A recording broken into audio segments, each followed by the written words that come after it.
Hey, welcome back! I hope you enjoyed making your very first video while keeping the filmmaking rules in mind. We have about 6 lessons left, I believe, which will be about accessories and camera support. Once you feel more comfortable with filmmaking, you'll quickly start looking to invest in some more equipment. Unfortunately, I have seen many missed purchases from beginner filmmakers. That's why I'd like to give you some advice about that, but also teach you about how to properly use something like a tripod, for instance. But we're gonna start off with the ND filter first. Probably the very first thing that I recommend to get as you're ready to spend some more money. An ND filter is a very simple piece of glass, a round filter that screws onto your lens. ND stands for neutral density, but essentially these are sunglasses for your lens. So the purpose of this filter is to block out light, but why do we need that? I mean, can't we just close the aperture if the video is too bright?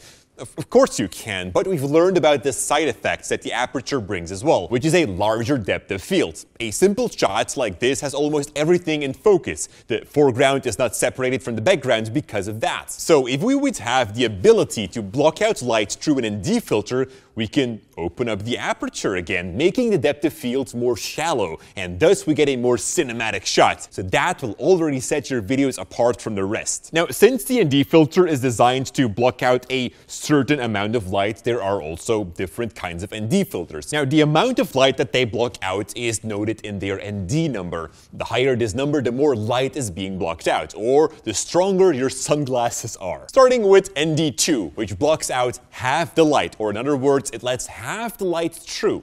And ND4 lets 1/4 or 25% of the light through. And if we skip a few numbers forward, an ND100 only lets 1% of light through. You know, actually it's pretty easy. You know, the ND number refers to the fraction. So an ND16 lets through 1/16 of light. So there's one thing they made easy to understand. But now that we know the math behind these ND filters, what ND filter do we actually need now? Because half or 1/4 of light is still something not easy to visualize, right? Well, ND filters are most often used outdoor, where there's a lot of light. In such a case, you'll mostly be looking at an ND8 for overcast days, and an ND32 for when the sun is high up in a clear sky. You know, popular sets of NDs therefore usually consist out of an ND8, an ND16, and an ND32. Sometimes there's also an ND64 in there. And before you ask, can you screw multiple ND filters on your lens? Although it's not recommended, yes, you can. And the reason it's not recommended, and I'm going to take the ND filters back out of their case,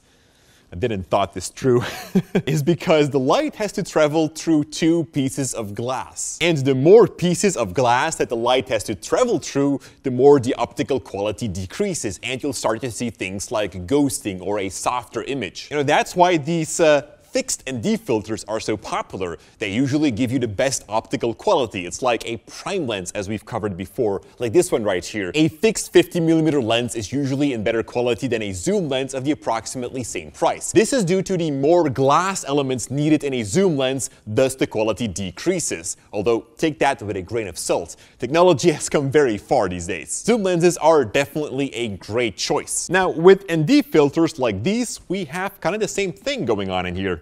This right here is a variable ND filter. You know, these are the zoom lenses of filters. They consist out of 2 filters, and more specific 2 polarizer filters. But you can rotate them, and that way they let through more or less light. Isn't that cool? Let me just hold that right here in front of this light so that you can see what it actually does. Isn't that awesome? Basically, you get a range of around ND2 to ND400. So, in fact, you don't even need to think about the whole ND numbers anymore and the amount of light it blocks or lets through. You just twist the filter, look at your monitor, keep an eye out for the histogram, and that's it. And because of that simplicity, I also suggest you get yourself one of these. In fact, the only time that I work with fixed ND filters like this one is when I shoot scripted content where I have the time to swap filters and really want to get the best possible quality. That's usually during a short film, for instance. But for all the rest, I use a variable ND filter. Alright, so you've chosen your ND filter, good job. But now comes the diameter size. 73mm or 77 or perhaps 82. That's the filter size, the thread here on the back. And when you look at your lens, you should see a symbol like here with a number next to it. This refers to the filter size that your lens has. You know, but then you realize that your other lenses have different filter sizes. So do you buy 2 ND filters now? Of course not. It is best to buy one ND filter with a large diameter, for example 82mm. That's a size that is often chosen. You can't screw them onto your lens, but you can find adapters for it to make them fit. These are called step-up rings. You step up from one filter size to another. And these rings right here, they just cost a couple of bucks, so I equipped all my lenses with them. Like right here, you can see that we go from, what is this, like 52mm to 82mm, and that way I can fit this very big ND filter onto a very small lens. I only had to spend money for one ND lens and it fits to all my lenses. And that's the story of the ND filter. In a nutshell, I recommend buying an 82mm variable ND filter and get step-up rings for every lens that you have. It's the cheapest and most versatile solution.